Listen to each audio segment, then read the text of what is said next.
Hi guys, I'm back. I'm back with a new project.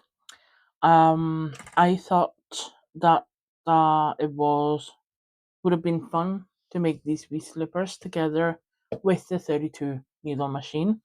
I feel that there are not that many projects out there that would require this machine, so I thought to make her justice and do these awesome slippers. What do you think? I think they're gorgeous. So let's get started, and it will be a very easy, simple process. Let me grab the machine. So we're gonna do them in red and white. Obviously, you can use whatever combination of colors you wish that you have handy. You don't need to do these red and white ones if you don't want to, or if you don't have the yarn for it. So I'm using double knit DK for both. This is the Crafty Things double knit DK in white. Again, out of Home Bargains. And this is New Fashion by Woolcraft DK. And the shade is 132. Just checking if there is actually a name of the color. Doesn't seem like it. But it's a very deep red. I know that between the lights and the camera, it almost looks like neon, but it's a very deep, rich red. Very Christmassy one. Okay, so the slipper is made of two parts, the toe part and the rest of the slipper, the rest of the body. Um, we are going to start with the toe. The toe require to make basically two scrubbies, if you want them call them like that. So let's start with casting on. And this is a cinched cast on, so it does not require waste yarn. And to cast on, as usual, you locate the needle that is a different color from the rest and use that as a starting point. It's just easier to keep track. So loop your thread, your yarn around this needle, start cranking and weaving the yarn on the back of the second needle, on the front of the third, back of the fourth, front, back, all the way around.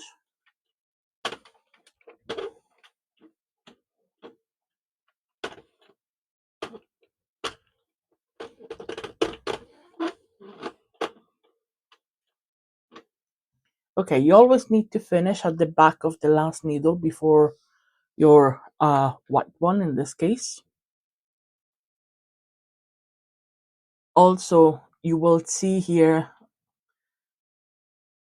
the yarn going across one needle, so you will always have one needle in the middle of it. That is another way of checking that you made your cast on correctly. This is not considered a row, so this is now the moment where you need to reset your counter and we crank 20 rows.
Okay,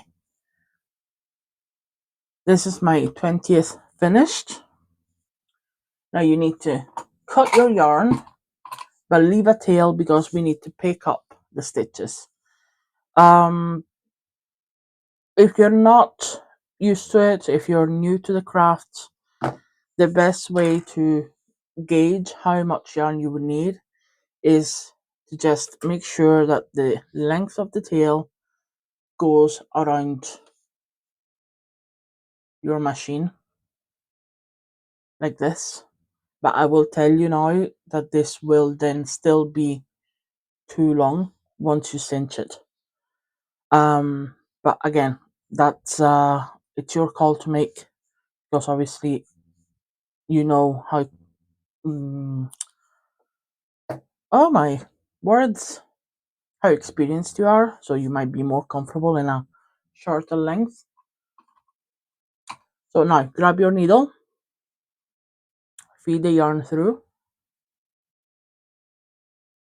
take it off from your yarn feeder, and start cranking. Again, now you have one of two ways of doing it, depending on how experienced you are and how comfortable you are with this. So once you have removed the yarn from the yarn feeder and you start cranking without the yarn, these stitches will become live, meaning that if they pop off these teeth, it will be a drop stitch. So you will see crafters doing it two ways. Either start picking them up from here, a couple at a time, like this. And the reason why they're doing it's done like this is because you release just a couple and then the rest are still secured by the needles. You're not running the risk of accidentally lose the next stitch.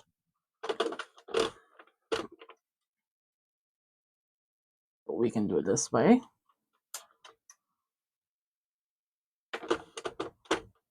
I personally prefer. Or you will find other crafters that will tell you once you release the yarn, crank one row without.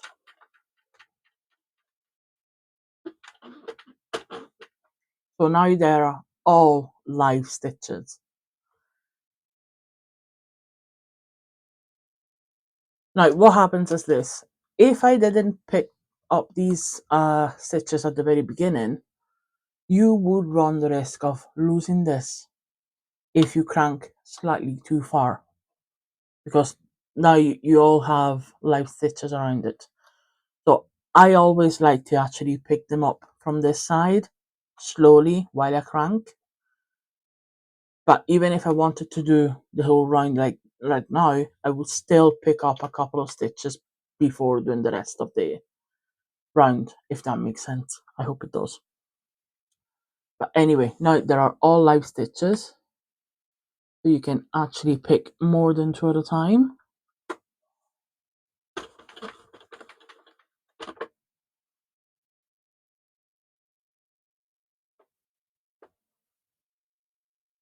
And again, do whatever feels comfortable with you based on how experienced you are. Don't rush it. There is no need to rush. No need to jump ahead.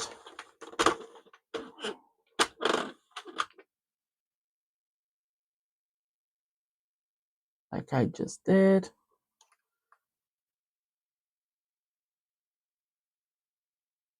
But I got distracted. There you go. Saved. Got distracted looking at the screen to make sure I was in camera. And this is what I mean. It takes really nothing for dropping stitches doing it this way. So I always advise you to pick up the live stitches on the right hand side of your yarn feeder rather than this other method. But I thought I would show you both of them.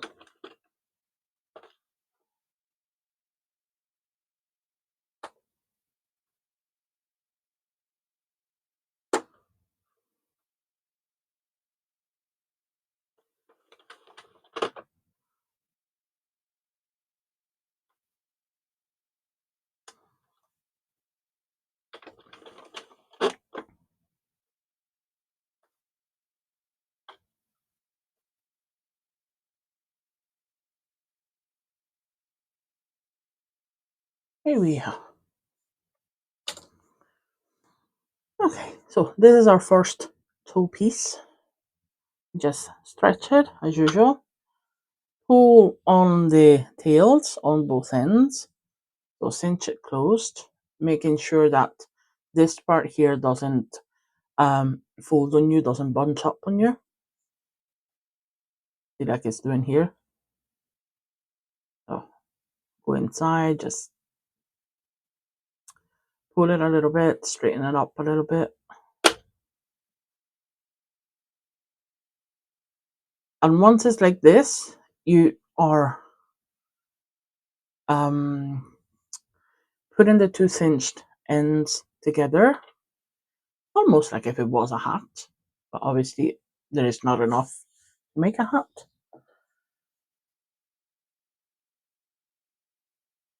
Maybe a wee mushroom cap. And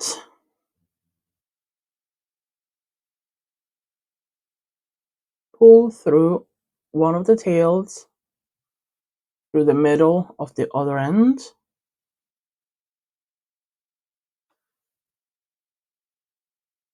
And secure with a knot. Tight, but not tight to the point where you snap your yarn.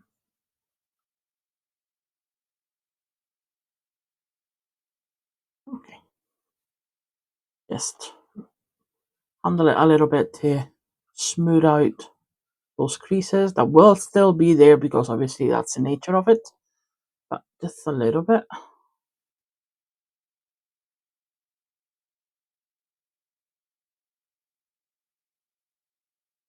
And this is one done. You will need two of these. In order not to bore you, I will do the other one, the other slipper off camera, but you will need two of those. You can cut the tail and hide it as you would normally do.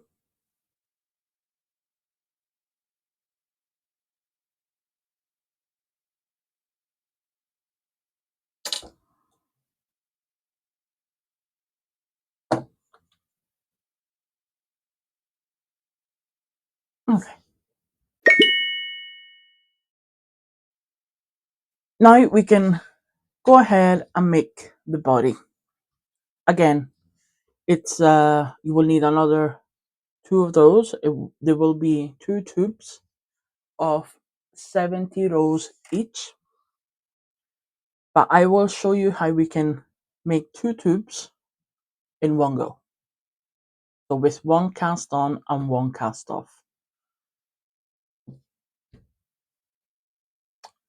You will need waste yarn for this. So remember to grab contrasting yarn.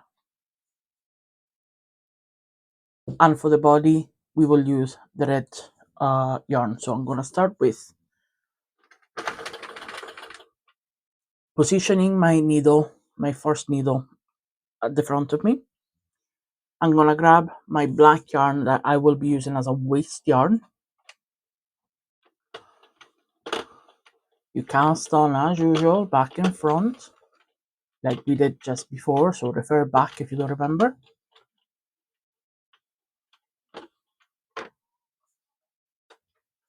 With waste yarn, guys, I would advise you to not do any less than 5 rows, but even 5 are, I mean, the more the merrier. 5 is literally the bare minimum that you can work with.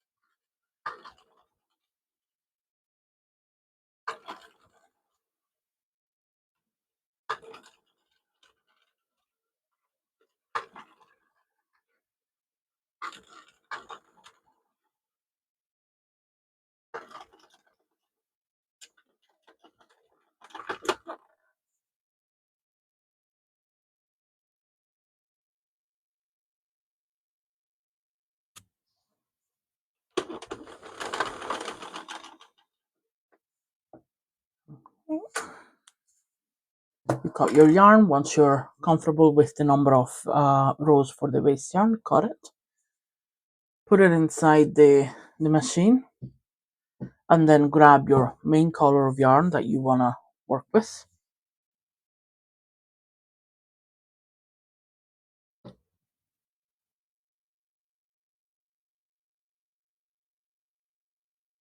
Reset your counter.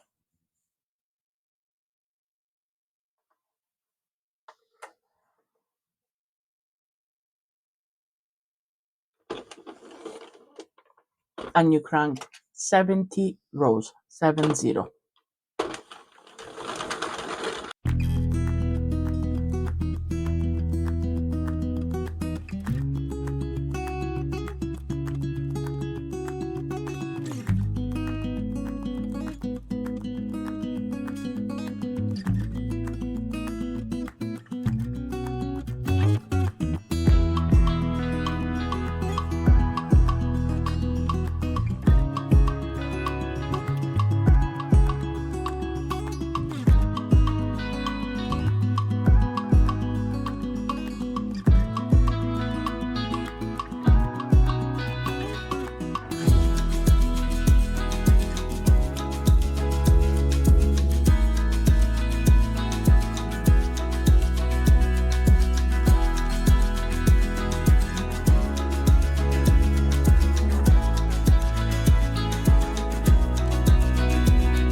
One tube done.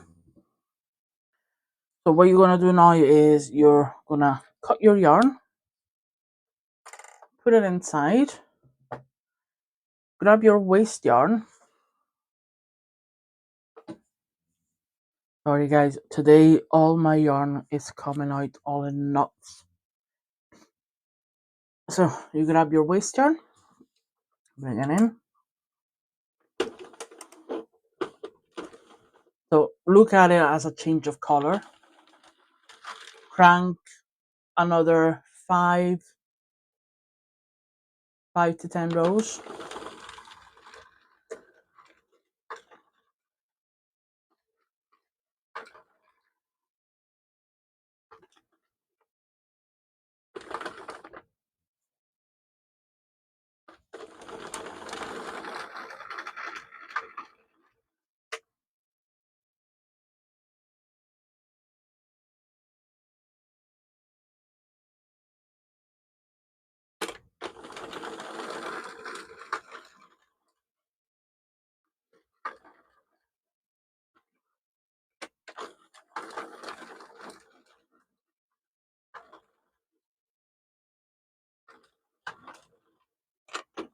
Okay, I did 10 rows on mine. Cut the waist yarn. Now grab a third color. I'm gonna use again the white. I just need this for one row. So I'm gonna change the black to white. And I'm always changing the color, the yarn between the last pink and the first white. So it's always in the middle here.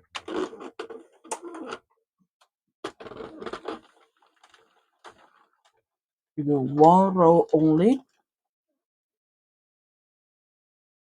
Cut your yarn. Get the black again.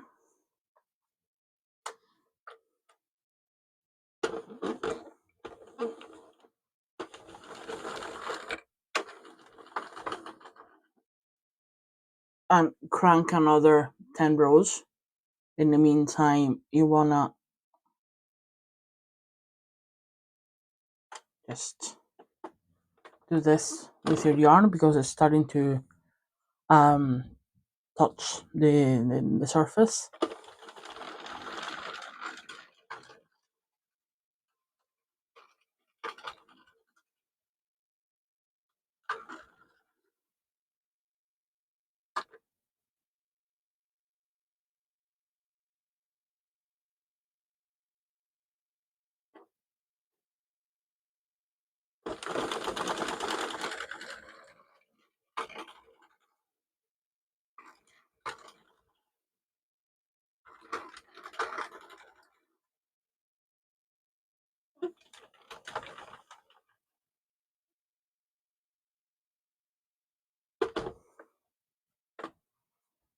Right? And now you wanna get the red back again, or your main color of yarn. Reset your counter and crank again 70 rows.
Okay, that's me done with 70 rows. Cut your yarn, grab your waste yarn,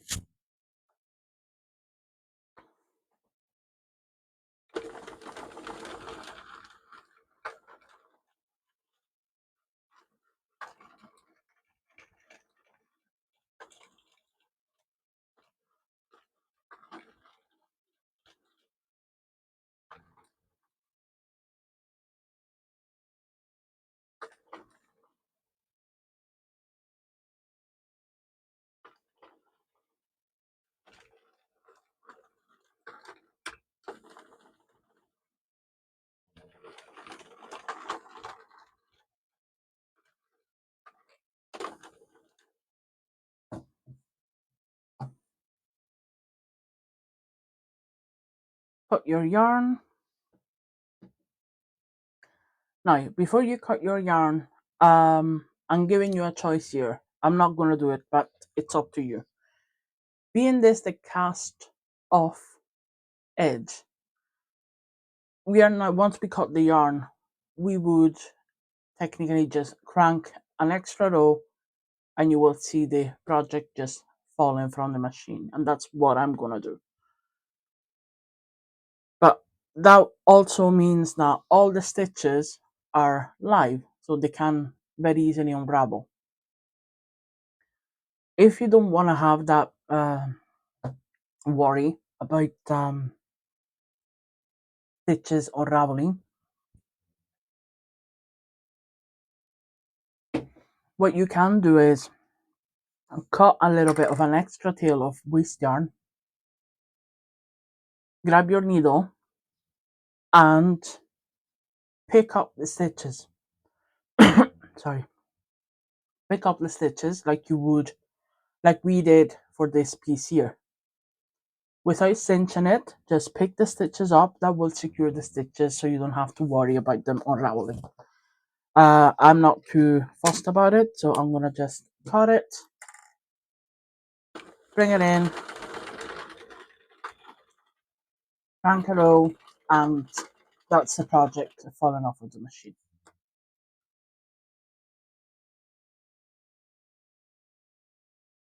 Okay? Okay, so this is what you have coming out of from the machine.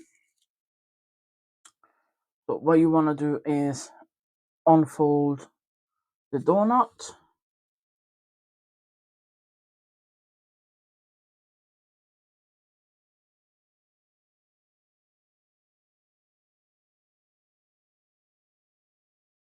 Stretch it out a little bit. And here, where you have the white yarn,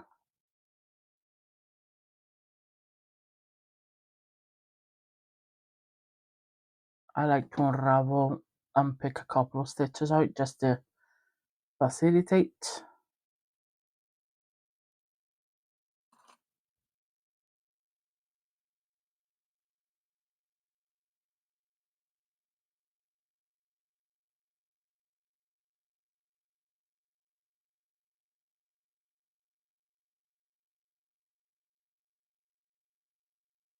So what this white yarn did was to keep together the two parts of waste yarn. Now by pulling it through, you're going to release the two tubes.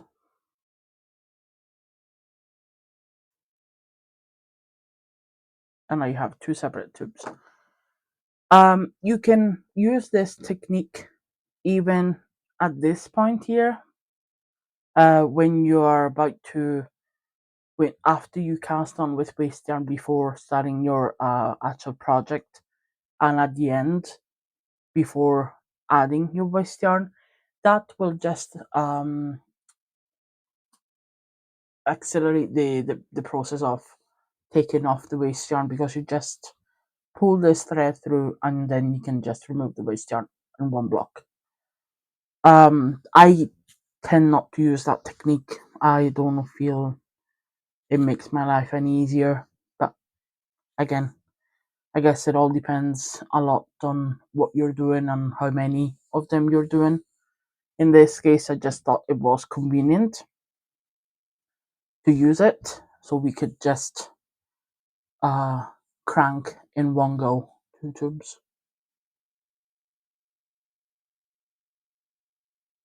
Now, what you need to be careful of is that one tube will have both ends with live stitches, so your waste yarn will unravel. So just be careful of that.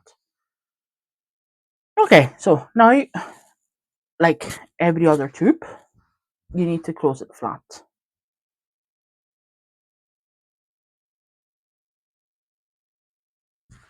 You need to close it flat, and you need to close it in a way that the tube is not twisted. You want to just make sure of that.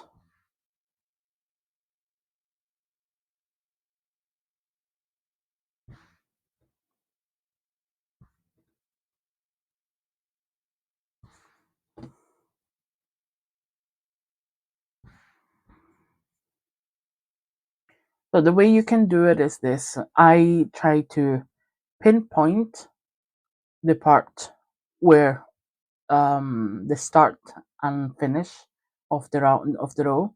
So it's this part where you will have a huge gap, and stick that to the side.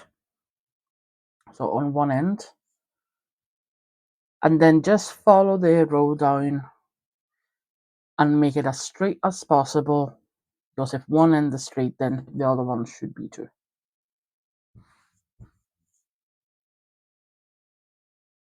Grab your ends from inside, pull them out. Then another thing I don't like to do too much of is stretching it too much. I mean, it gets a good stretch when it's out of the machine, but after that, I like for the yarn to get back to its natural shape.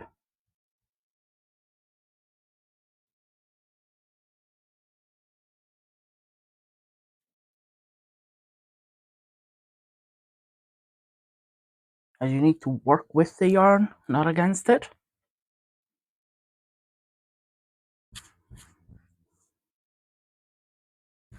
So that's why I keep doing this. So it's trying to stretch in it without messing up with the stitches itself. Okay, so how do we close a tube? You've seen me doing it tons of times now. I'm sure you've seen other crafters doing it, but I'll show you again anyway. At least the way I do it. So grab one of your ends, twist it in a way that your first row,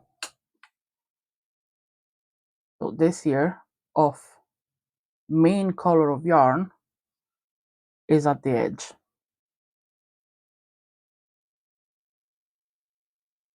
So it's easier to grab.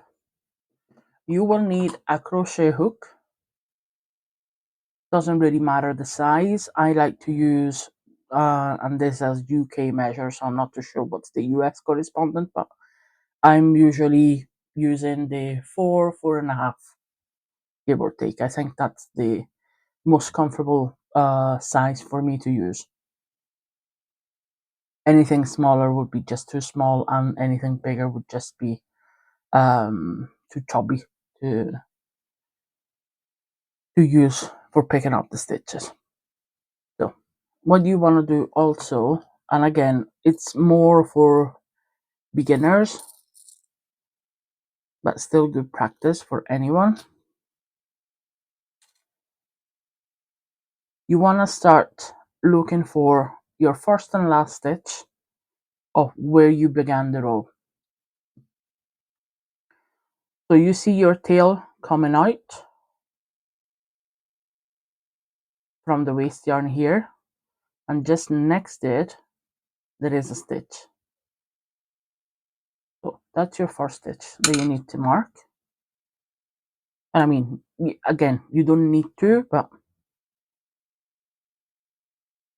it's useful. And then you locate the next one above. So in this case, you still see the tail coming in into the stitch, coming back out, and coming into the waste yarn. So this is the stitch that you need to grab.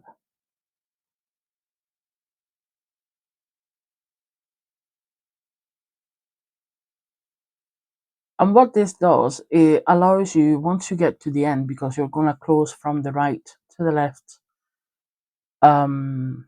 once you get to the end, to locate the last two stitches, because sometimes what happens is once you start weaving in and out the stitches to close the tube flat, you're pulling on the yarn, and the yarn gets tighter and tighter and tighter, and then these start to disappear on you, and it's easier to miss a stitch when you get to this area here, especially the last two. But again, you know how comfortable you are, you know what level of experience you have, so it's optional. Another thing that I like to do, now obviously you try to position your two sides on top of each other to try and make the stitches coincide, so one at the top, one at the bottom. But I also like to count. So this is a 32 needle machine. We need to have 16 stitches on one side.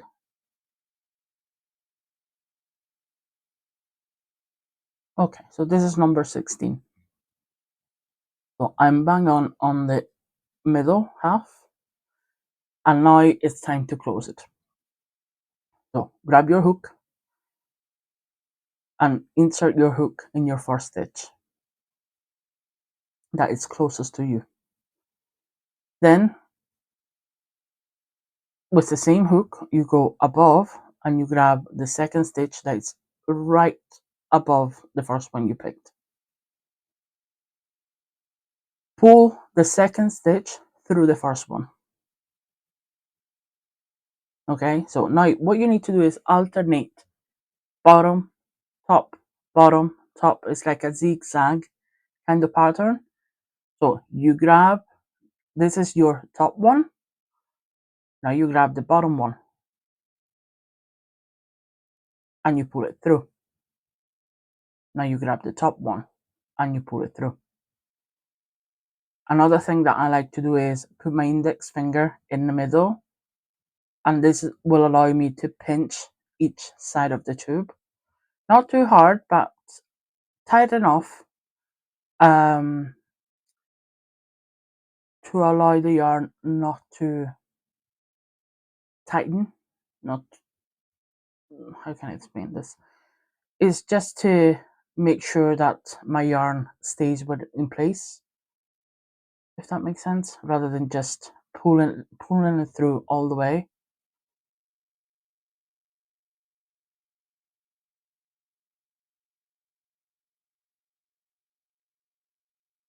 I mean, once you do it yourself, you will it will make sense, because if you're pulling too hard, you will feel the yarn pulling inside, and you don't want that.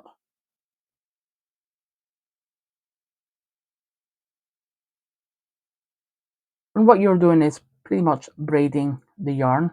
Now you might not see it too well with the red. Let's see if I can adjust the light, maybe. Yeah, maybe.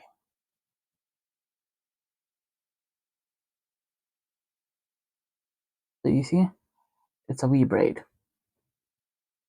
And you keep going. Top, bottom,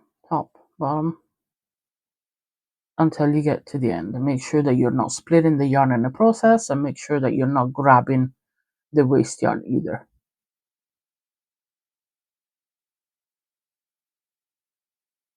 So just take your time.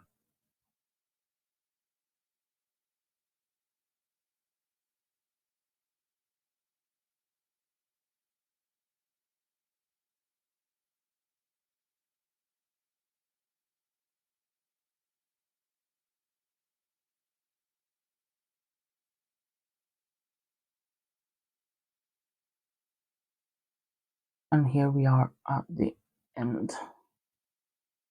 I can take my stitch markers off. And to finish this off, to secure this yarn, because obviously you cannot just leave it like this, it will unravel, you grab your tail. So in crochet terminology, it would be yarn over. So your yarn over your hook and pull through the last loop.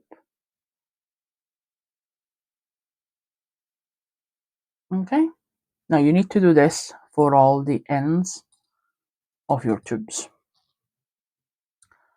I'll catch up with you once you've done, and if you get stuck, just go back a little bit and see how we started.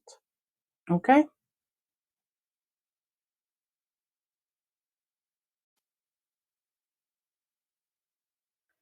Okay, so now this is what you are, what you have at the moment. Two tubes, 70 rows each, and one scrunchie each.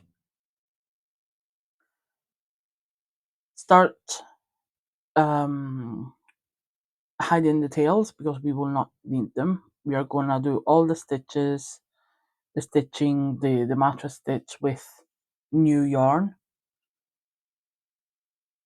You could have very well easily done a longer tail, because we are gonna mattress stitch one side together, so you could have used that. I rather use yarn from the ball.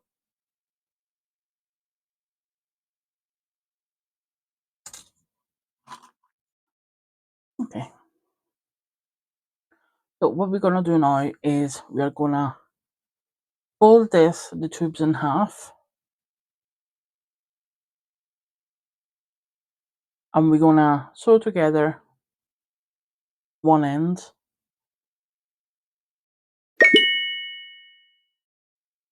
Oh, let's put one aside for now.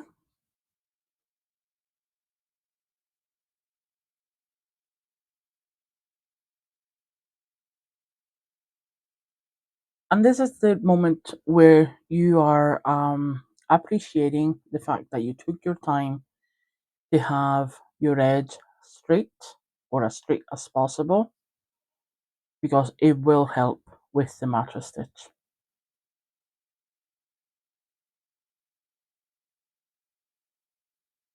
So check to see,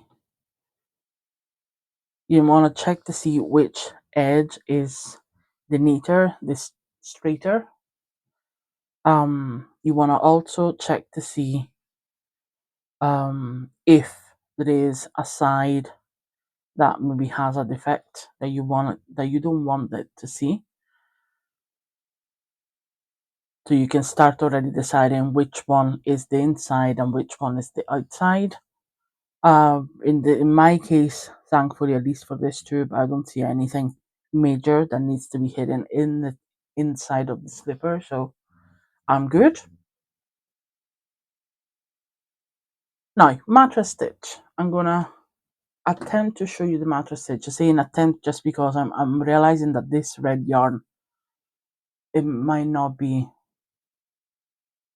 ideal, but I'm gonna use a contrasting yarn to help with this. So hopefully you will be able to see it. Yes, the white one should do. Now, don't be afraid of using any other color of yarn, because the mattress stitch is a stitch that will hide this yarn. So once you pull it together, you will not see a seam. It's almost seamless. And you will not see the yarn that has been used. The only way you could see the yarn that has been used is by checking out maybe the knot that you will tie together, things like that. Now, as soon as we are having the white toe, I'm going to use the white, so if there is a wee knot that shows out, it will be hidden once we attach the toe. But at least this should help to see what needs to be done. Now, how long do you need? How much yarn do you need for the mattress stitch? Be that the tail, be that yarn coming out of a ball. Rule of thumb is the length of the edge that you need to sew together. So in this case, this should be enough. Now, obviously, better safe than sorry. I like to do 1.5, give or take, and that should be enough. This is in case you want to cut your yarn from the ball. And sometimes you might want to do that if you have a very long piece that you need to connect together, because obviously then it gets harder and harder to pull the yarn from the ball. But in this case, we can work from the ball directly. We don't need to cut the yarn beforehand. So let's get close and personal. I'm hoping you will be able to see what I'm doing. So first things first, you have your needle with the yarn on. That's done. Then you need to look at your edges and locate the top row of stitches. It is almost impossible to get a fully flat edge but you can get very close to it. So I'm seeing this edge. If I follow this column here, this seems straight enough for me. So I'm going to use that. And one thing that this column is telling me is that the stitches are pointing left. From my perspective, looking at it, the stitches are pointing left. How do you see where the stitches are pointing? What direction are they? So the stitches have a V shape. If I pull on it, you can see it better, more or less. So this V shape, obviously you will have a point to it. And whichever way the point is pointing, no pun intended, that's the direction of the stitch. And the reason why you need to see what direction the stitches are going is because on the other side of the project, you need to locate the stitches that are going the same direction. Even though if you would follow the same row, obviously on this side they would point the opposite, but we don't want that. You need to look at this like if there were two detached sides. So this is pointing there, so I'm going to grab this one that's pointing the same direction. Even though it's twisting a little bit at this end, it's fine. We can work with that.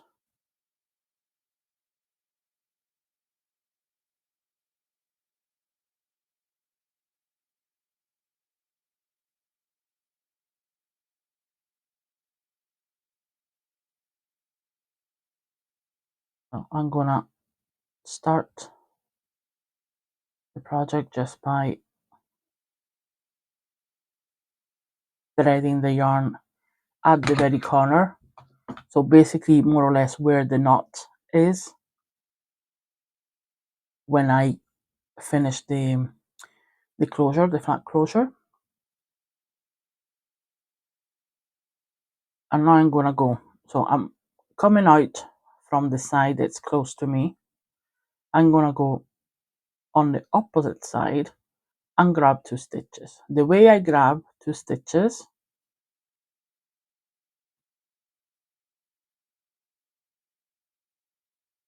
is I'm gonna go inside the V and grab these two bars. So once you go inside the stitch and place your needle flat and pull up, you will see the two bars. And pull your thread through. Don't tighten it. No need for now, because this will help you to see where you are, where you're going, and where does the next stitch needs to go into. So I'm now at the top. I need to go back to this side. So I'm gonna go inside the same stitch where my yarn went out before. So here's the yarn, the white yarn coming out. I'm going back in into the same stitch, put my needle flat and lift these two bars and pull my yarn through.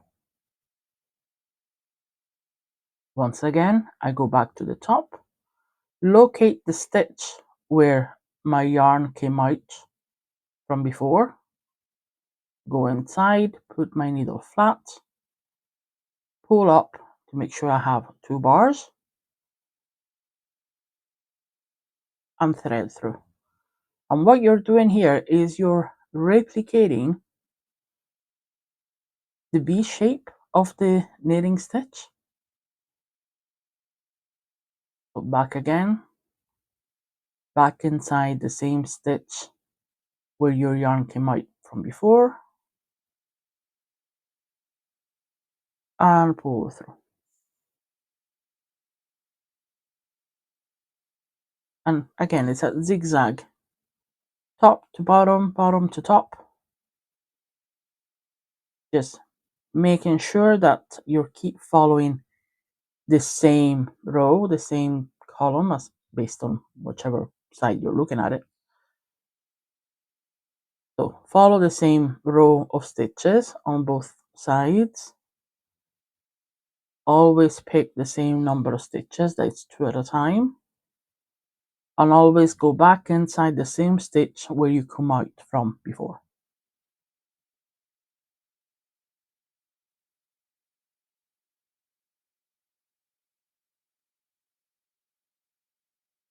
Now, obviously, there is a reason why I am telling you also not to tighten, so not to pull on this stitch, is if you messed up, if you got confused and maybe you didn't go back in the same stitch, maybe you jumped one and you went back here.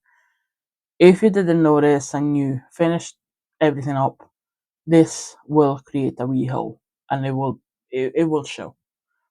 But if you spot your mistake right away, it's easier then to see where you are.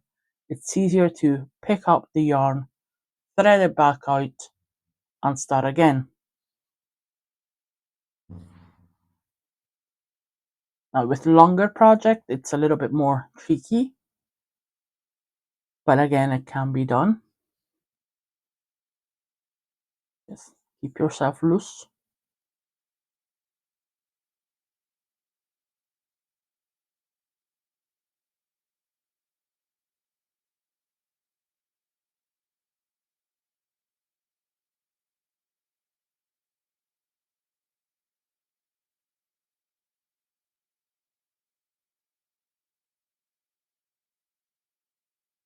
So this is where I came out from before, going back in, putting my needle flat, and picking up the 2 bars.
See, for example, here I made a mistake.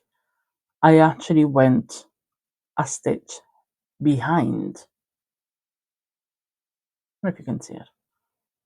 So here the yarn is crossing each other, and that should not happen. So instead of going back into the stitch where my yarn came out from, I went one behind. But easy fix, because I just pull on my yarn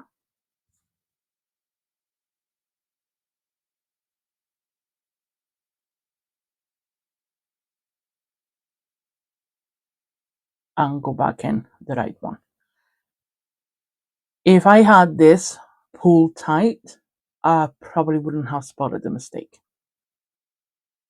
And for sure it would have been um, way more complicated to thread the yarn out, especially if it was also the same color.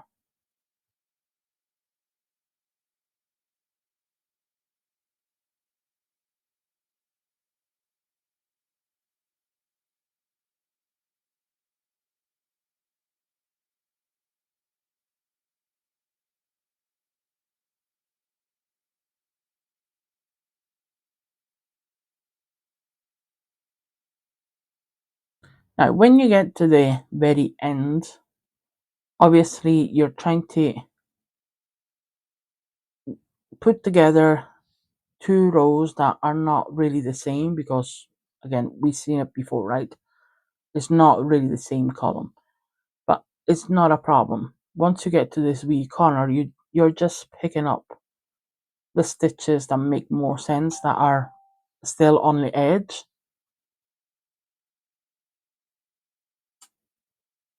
And now is the satisfying part of all. Let me zoom out a little bit. So this is what we have.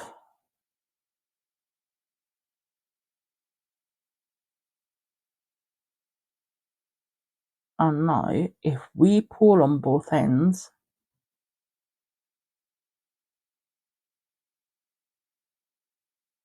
there you go.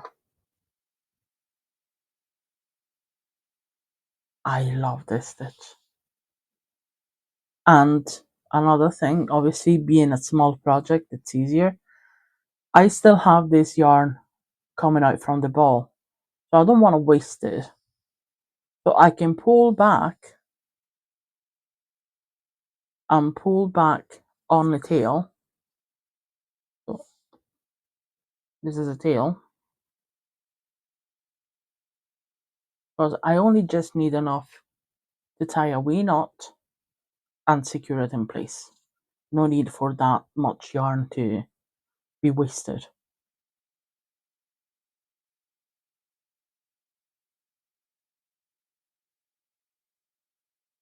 Now, this is the part where you will see the knot. So obviously, being this a contrasting color.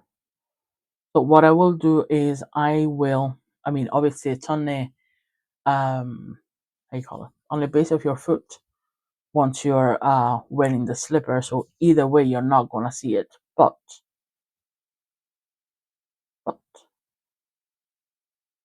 if it annoys you and you want to be tidier, then this is the moment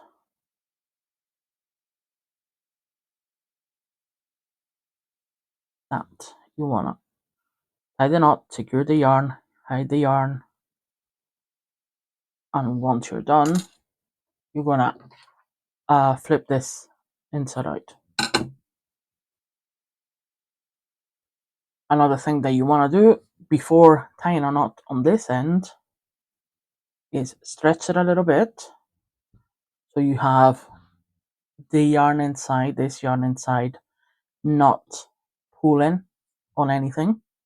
Because once you start wearing this slipper, you need to stretch the fabric, so you need to make sure that this is not causing any resistance. Cut the yarn from the ball, leave yourself a little tail to make a couple of knots.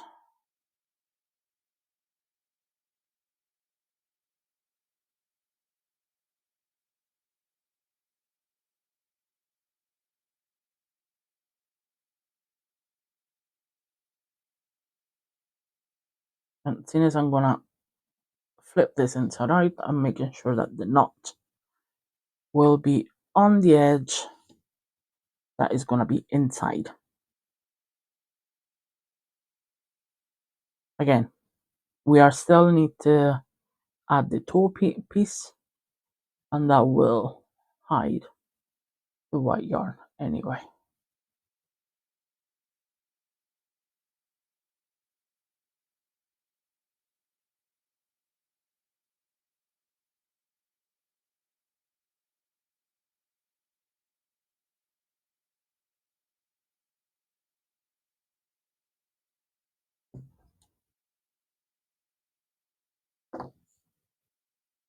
Okay.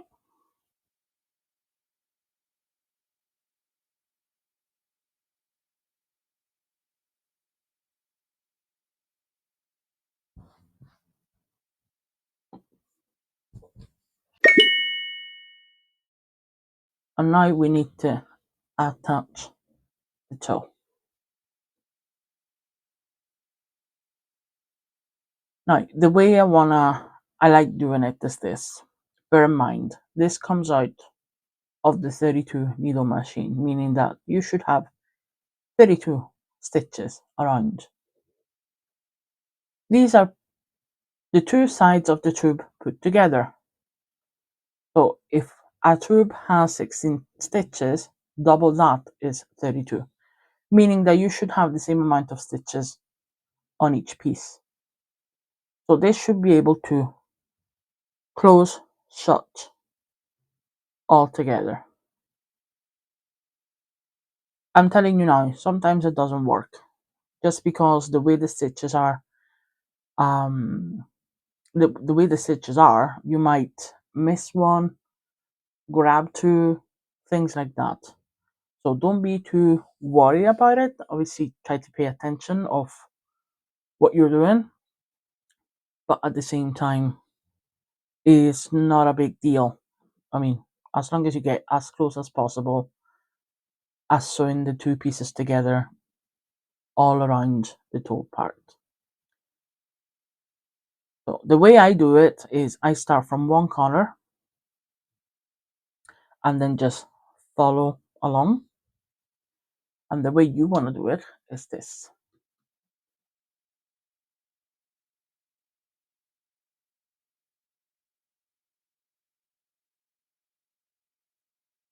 So you start grabbing one stitch from the disc, making sure that you keep yourself on the edge as much as possible.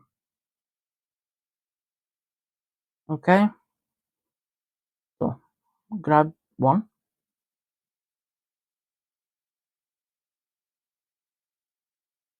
then here what you want to grab is the stitch that is just above the closure. So we are not picking on these, but we are not picking on this side here. We are going to grab this stitch just above. So again, look for the V.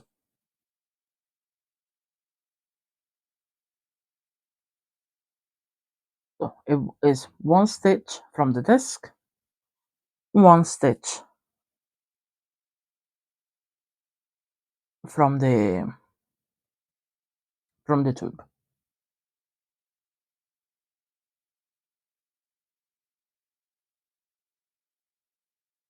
Once you start putting in a couple of stitches, it will get easier.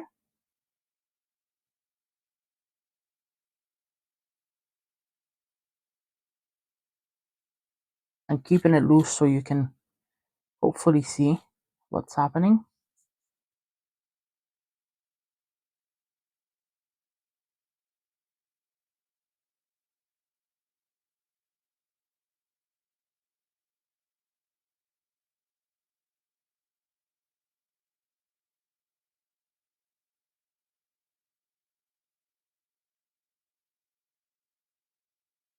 So you see here, you're grabbing one stitch from the disc, one stitch from the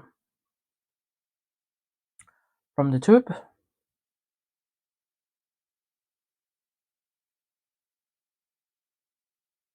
I'm trying our best not to skip anything.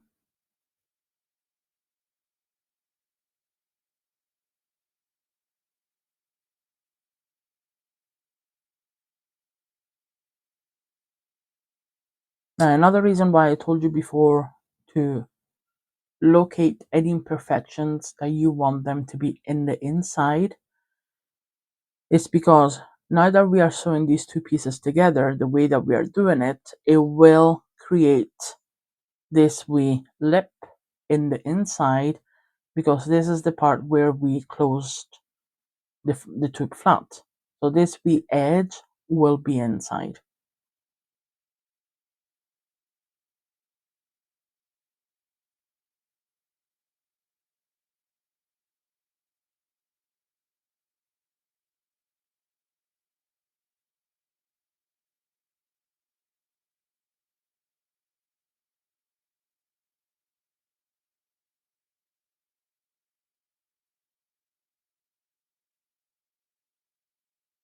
Now obviously work with this whatever way you find more comfortable.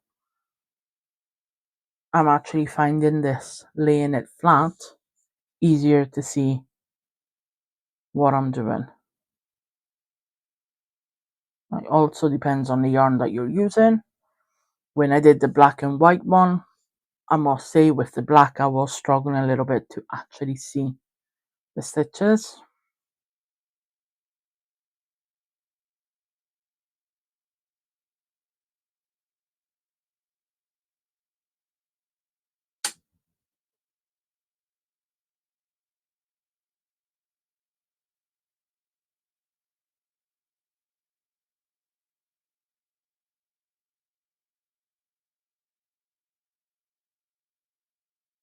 And I mean, just take your time. As you can see, I'm not rushing it.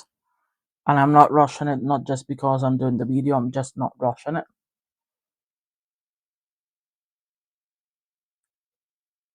Because although it's a very simple project, if you mess this up, it will look untidy, it will look wonky.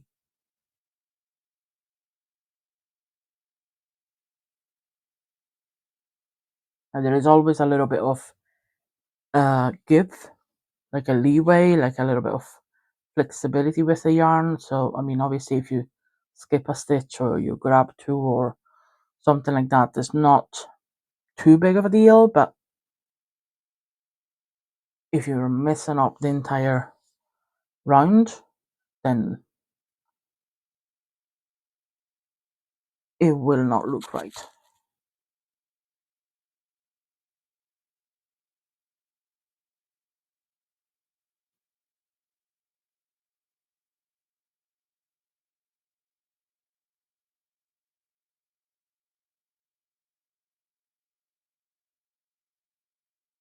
Another thing that will confuse you, uh, maybe some of you, because it does confuse me, when you're sewing the circle together, obviously you're picking up the stitches, but what is happening is the stitches are being pulled.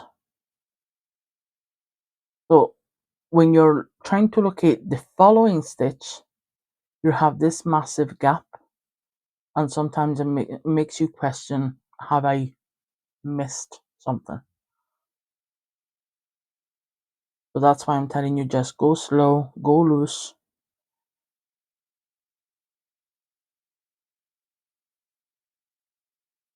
Look at what you're doing.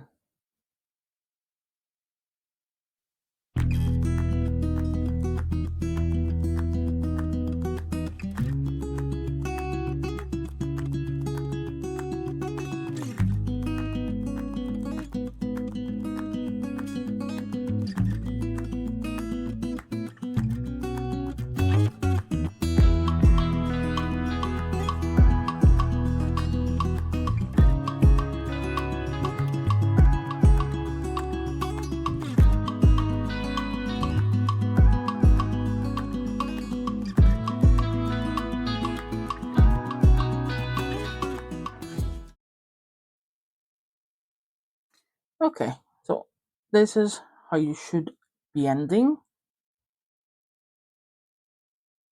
I know here it looks a little bit stretched out, and I mean it is. Pull on your yarn a little bit so we don't have too much waste, and then stretch the inside, because obviously what you're doing is cinching it otherwise.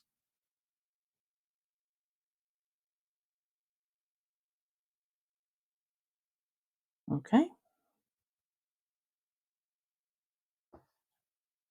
cut the yarn from the ball.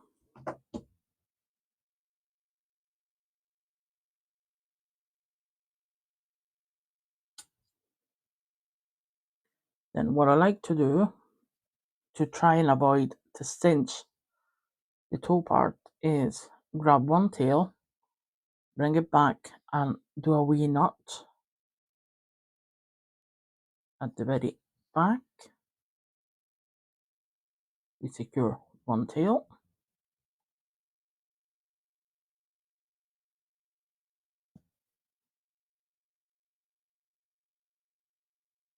Do the same with this one.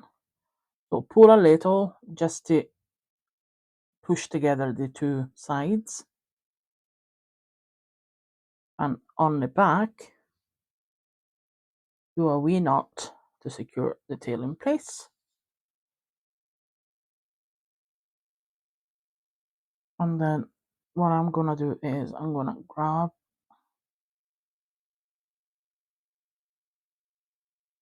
the stitch, grab this stitch,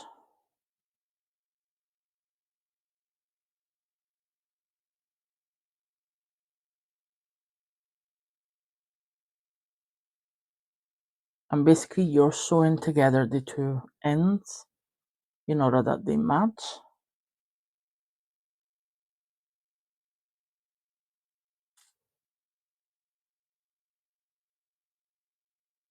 Okay, so I mean there is no really right or wrong way to do it. Just do it in a way that you're not cinching your toe.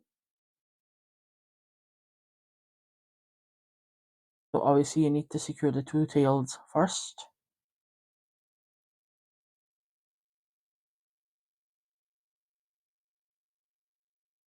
Then tie a wee knot, tie a second knot just to make sure it's all good in the hood. And then just hit the yarn, hit the yarn.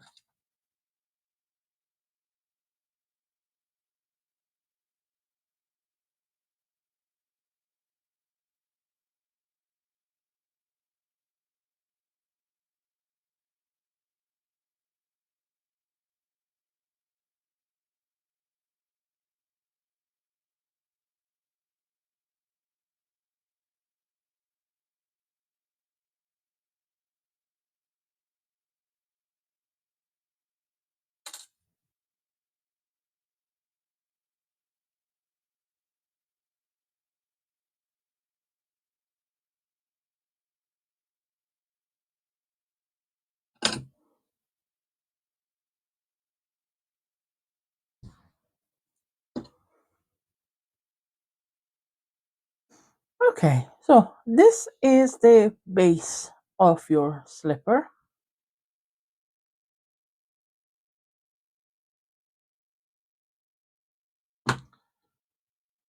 This is what we have so far.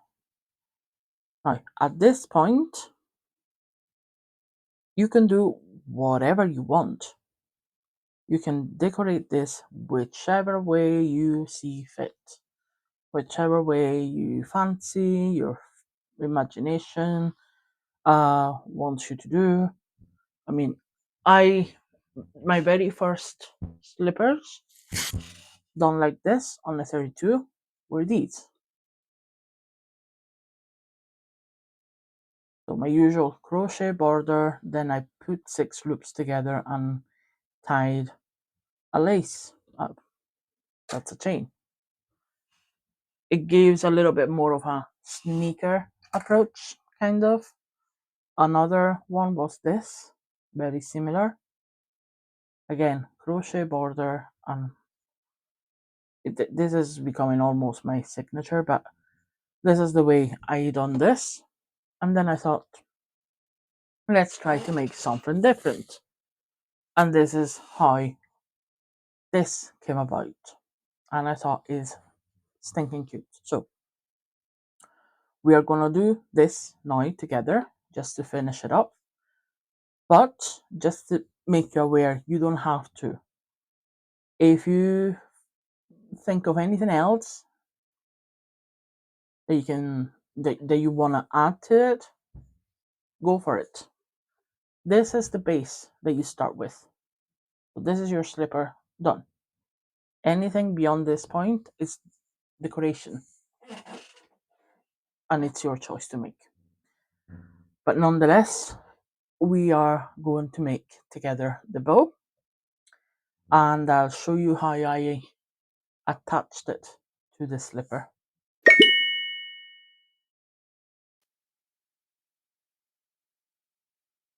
Okay, so now to decorate this slipper, we need to make the bow. Um, what you need to do is make 2 hoops, 30 rows each. I already went ahead and made mine. Um, Just refer back to when you did the tube for the slipper. Same process, just 30 rows.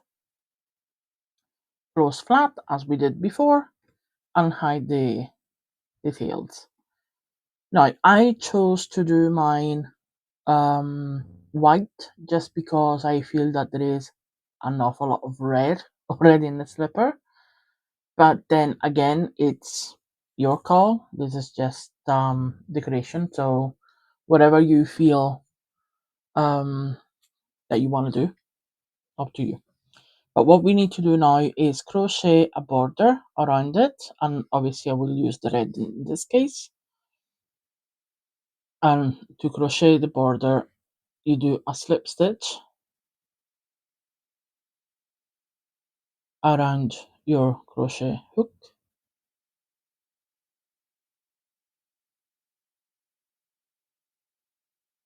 and then we are gonna do single crochet all around.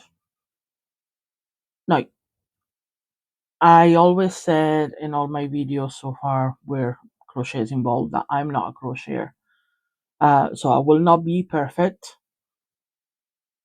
But bear in mind, red on white is unforgiving. So any mistake of where you're positioning yourself, you will see it. So keep that in mind.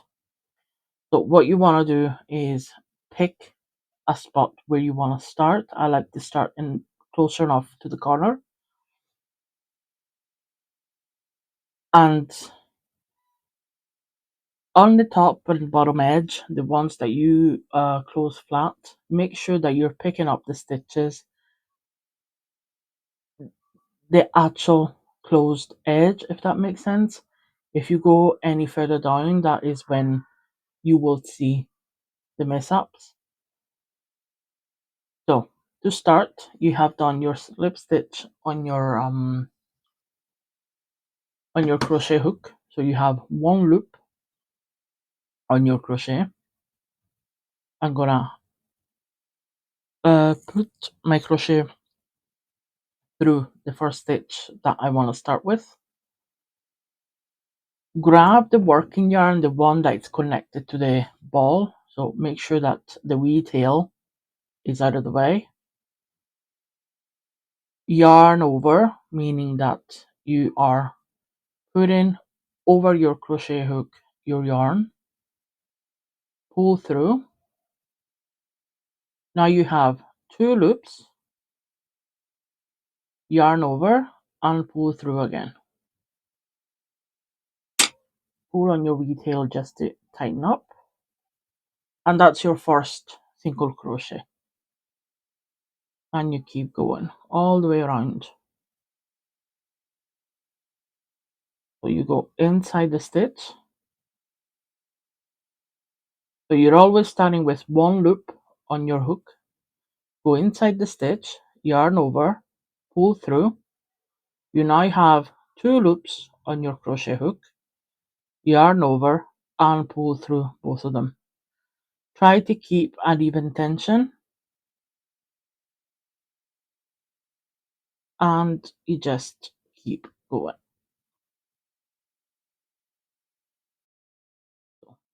Now that I'm at the end of my edge and I need to do the corner, especially here that you have a little bit of a knot situation because it's where you closed off. So grab your very last stitch of this row, and then again do another single crochet inside the same stitch, and then keep going.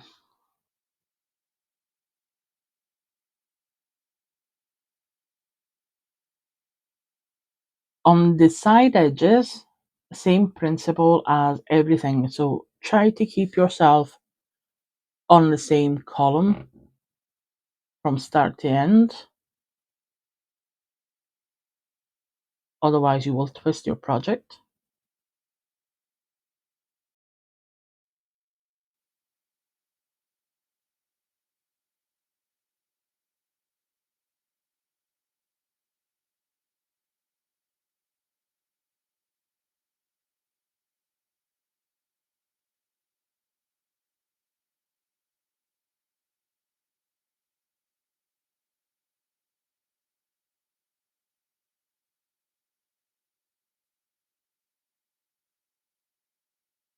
Okay, so once you have arrived at the end, and your next stitch is basically your crochet stitch that you started with, you wanna sorry, you wanna go inside the stitch that you crocheted. So you will see the V. Hope you see the V.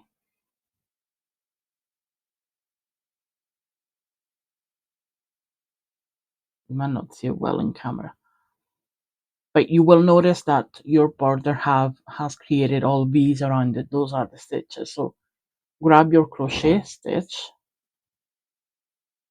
yarn over, pull through, and pull through again. That's a slip stitch. And this is how we close it. And then yarn over again, pull through, cut the yarn, and that creates a wee knot to secure it in place. And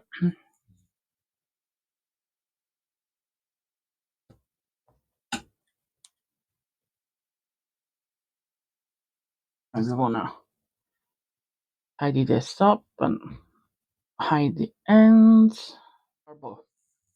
Grab a scrap piece of yarn that I'm sure you still have lying around. Even this one. So to create the bow, you're gonna pinch in the middle and then pinch the sides. So the way I'm doing it is you're gonna have 3 mountains.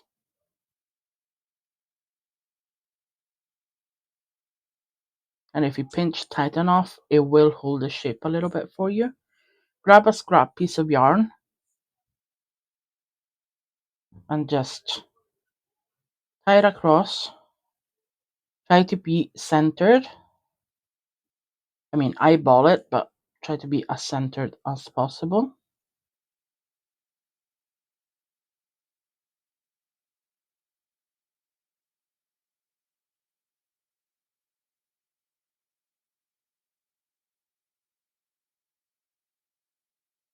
And this will keep it in place for you. We are gonna make something to wrap around, so don't worry about this. And now we're gonna make the wee wrap around. I did a crochet chain.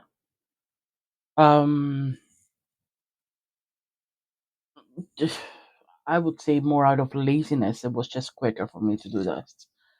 But you can grab your 22 pin if you have one and make a very small tube. I would say probably 5 rows of tube. Or you can knit a wee flat panel, whatever floats your boat. I mean, to a point, you can even just wrap around a few times your yarn. It works just the same. I just thought that a chain would have been easier to make and it will give a little bit of texture to it. So to do a chain, you still start with a slip knot. And my chain will be 9.5 inches or roughly 24 centimeters long. And what you do is you always start, you will always have one loop on your hook, yarn over and pull through, yarn over and pull through. That's your chain. And keep yarning over and pulling through until you have a length of 9.5.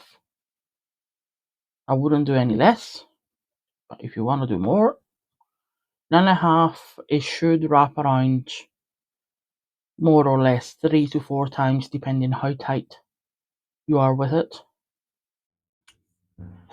Now that you have your wee chain, take your bow back, thread the wee yarn inside your needle.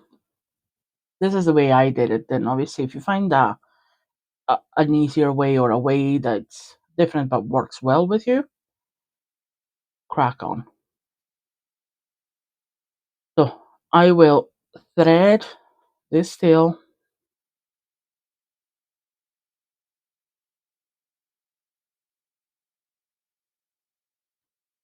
through,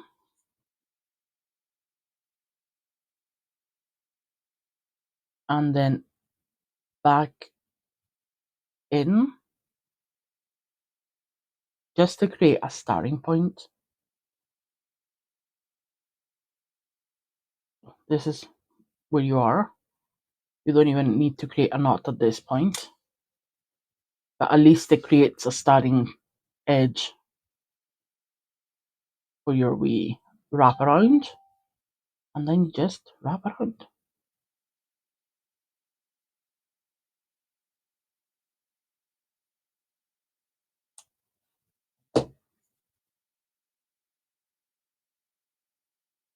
How tight, how loose, that's entirely up to you.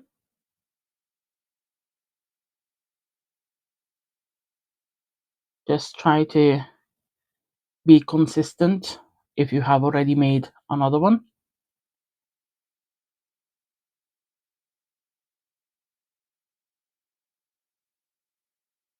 And then just make sure that obviously you end up with the end tail on the back of it. 4. Here you go.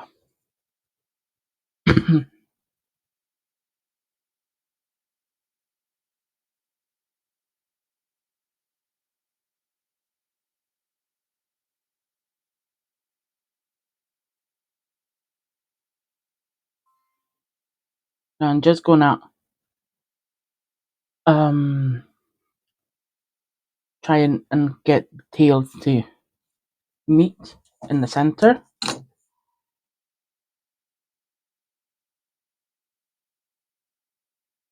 like this. So you can then just tie a knot and secure it in place like this. Nothing fancy, nothing strange. Then you can hide the tails inside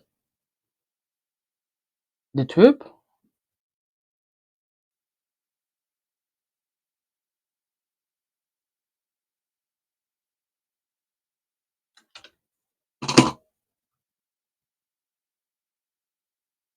So this is what you're left with.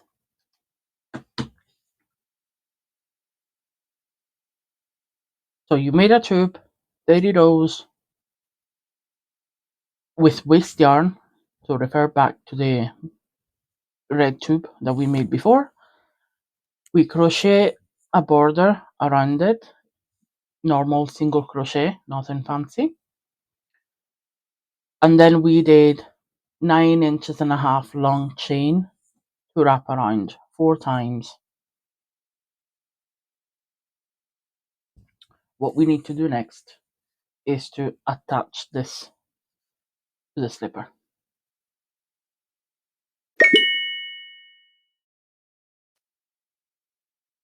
Okay, so to attach the bow, what you want to do is you position the bow on top of your slipper like this.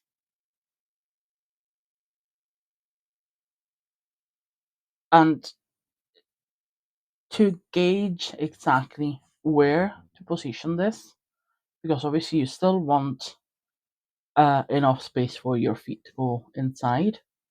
The way I do it is I see my ends, my corners,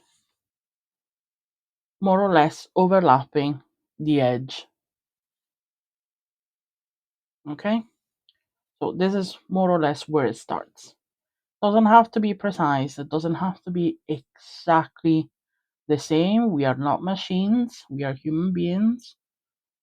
So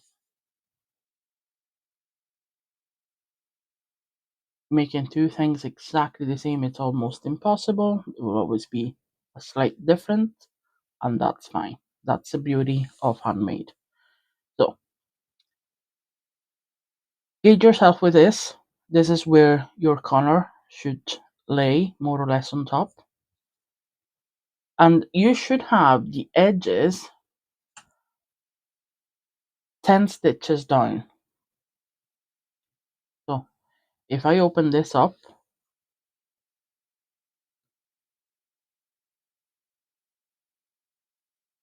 and I count from the top edge 1, 2, 3, 4, 5, 6, 7, 8, 9, 10. So this is my 10th, and as you can see, it falls pretty much on top of it, so that's okay. Grab your stitch marker and pinpoint this like this. Go to the other side and do the same. So just to make sure that it's pretty much even, we're counting 1, 2, 3, 1, 2, 3, 4, 5, 6, 7, 8, 9, 10. Should be here. Yeah.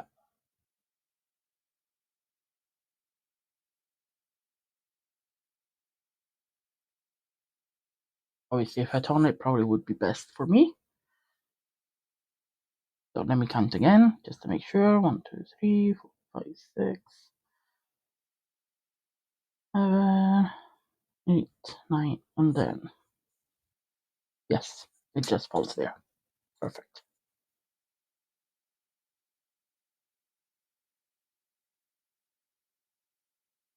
Now I am grabbing the edge just to not pull too much on the actual knitting part. But what I'm gonna do is also stop this from moving, because obviously now we are gonna manipulate a little bit and we are gonna pull on it. If we pull too much, there is a little bit of a give, and that is when this will be completely different from the other one if you already had the other one done. So what I like to do is grab your stitch marker, grab all the layers, so the layer of the slipper and the layer of the bow, and have the stitch marker going through everything. It doesn't have to pick too many stitches as long as it goes through all the layers. So this is now in place, this is not going anywhere. And also make sure that you're grabbing halfway down, because we will need the top edge of your slipper to be free, as that will be our sewing point. Do the same on the other side.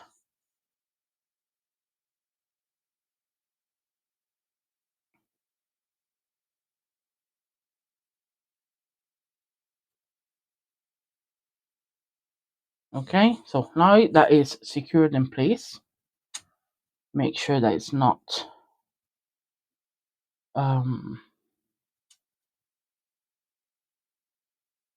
not out of place, not out of, I mean, if you want to be more thorough, just add another stitch marker. I mean, you can add as many stitch markers you want, so it's up to you, as long as you're keeping your top edge of the slipper free, because you will need that to be sewn together. So once you have this secured in place, you need to turn it inside out. Be gentle, you don't want to snag anything. Turn it inside out,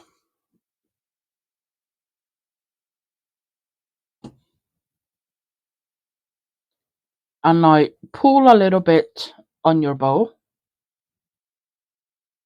not too much, but just to make sure that everything that should be coming up is up. This is the tail from before. Scissors.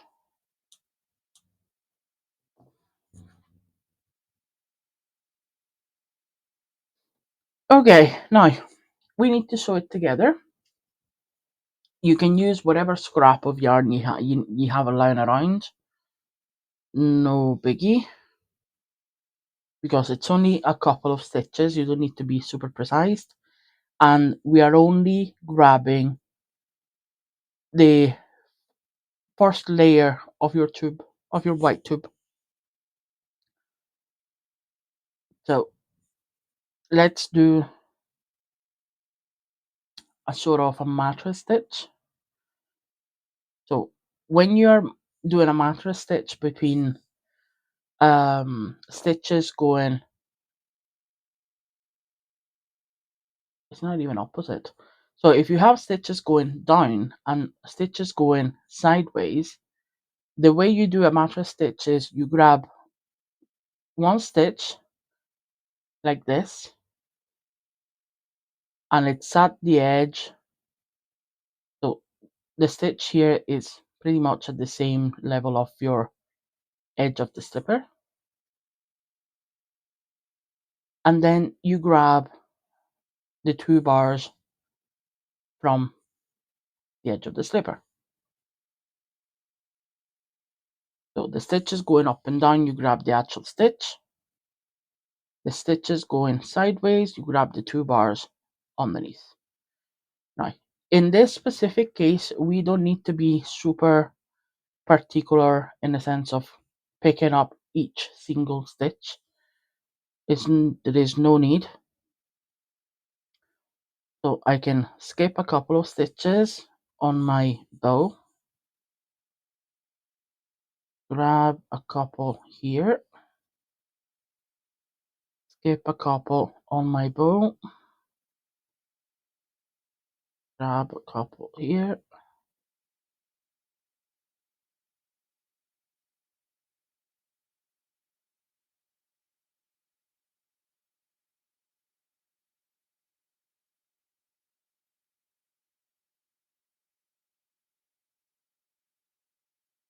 What I am trying to do though is trying to um keep myself on the same row.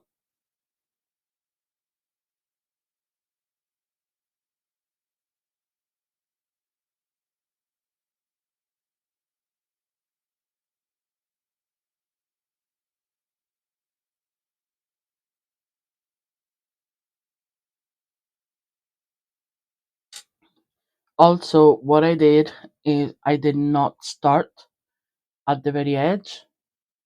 I started a couple of stitches in and I'm finishing a couple of stitches out before getting to the very edge. So I'm only sewing the central part. Where am I? Here.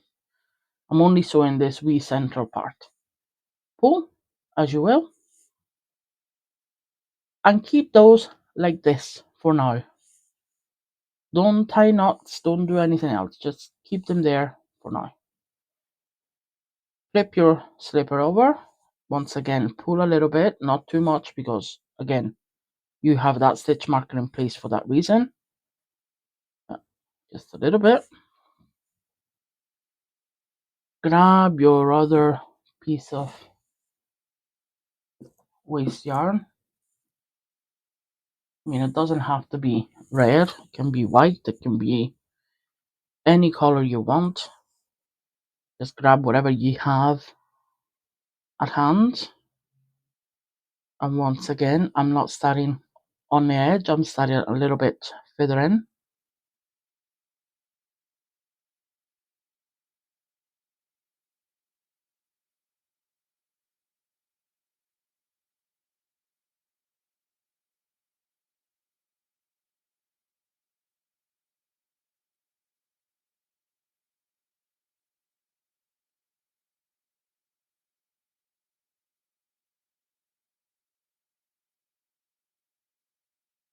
And by not tying a knot right away and securing the yarn in place, that will allow us to actually check to see that we are happy enough with the position of the bow.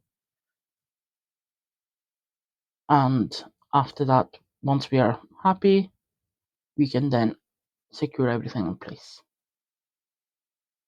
But if we are not happy, it's easier to then remove and start again.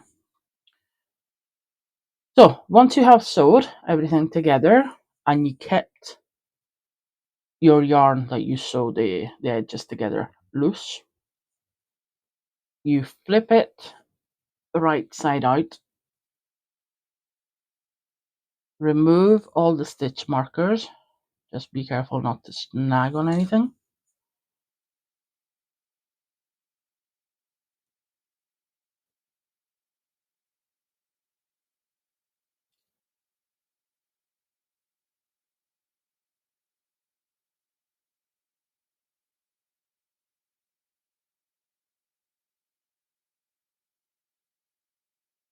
Okay.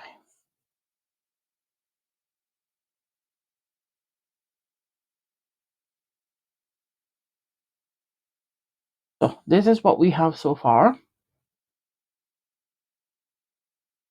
These are the tails of our sewing. Let's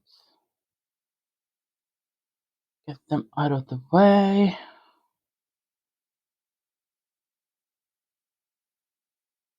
Okay, so it seems to me pretty neat. Obviously, if you have done already one, you can compare them. I have. So seems to be pretty much the same. I also have this wee dummy foot that I use for my craft fairs and to make the pictures of it, and also to see. I mean, it's quite a handy wee tool because it allows you to better have an idea of how it's looking, and I think it's looking fine. So I'm happy enough, and therefore I can secure those ends in place. And you don't need to spin your work around again. You can just do it from here.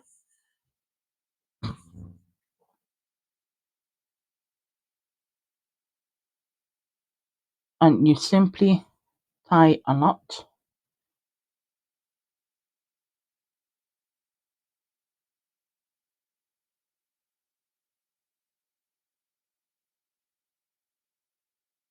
and hide the yarn. It's as simple as that.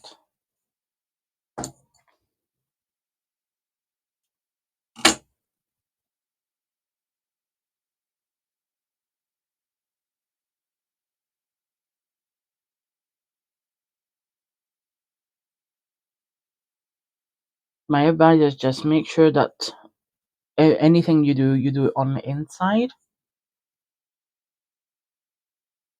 I mean, it will still be covered by the bow itself, but still nicer not to be able to see these wee finishing things.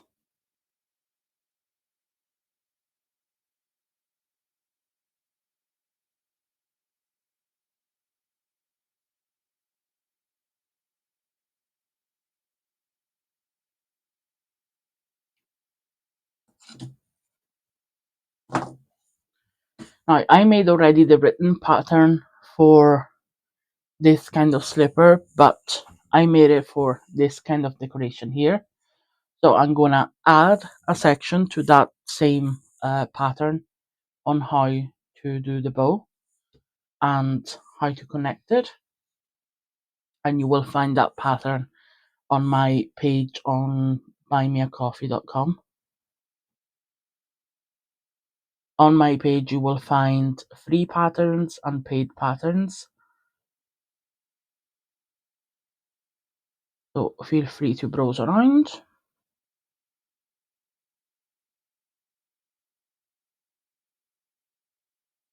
And my paid patterns, I mean, I try to keep a reasonable price. Because, I mean, at the end of the day, I don't think it's fair. Despite the project itself, I mean, sometimes I see prices on Etsy that I understand why they're so high. But again, you wonder. But the paid ones will allow me to obviously fund the yarn to make videos and to make projects. Also, what I do usually is I do craft fairs. Well, I do a couple of craft fairs, and more so during Christmas season. So anything that doesn't get sold on the craft fair and anything that um, remains for the new year that is not being gifted to friends and families and what have you will be donated to homeless people. So my work, I have a full time job. My company is highly involved in charity, and they have connections with charities in Northern Ireland that look after homeless people. So slippers, scarves, hats, gloves, you name it. Not anything that remains for the following year, it gets donated. So and I'm happy like that. But yeah, I mean, obviously, it's still a little bit of a cost. So where I can afford it, I'll provide for with free patterns, and the ones that are not free, again, I try to make it as cheap as possible. But know this that for sure, part of that cost will be turned into a hat or a scarf or slippers or anything to keep people homeless warm. So just to let you know what I do with my projects. Anywho, we are done. Let's dress this plastic foot.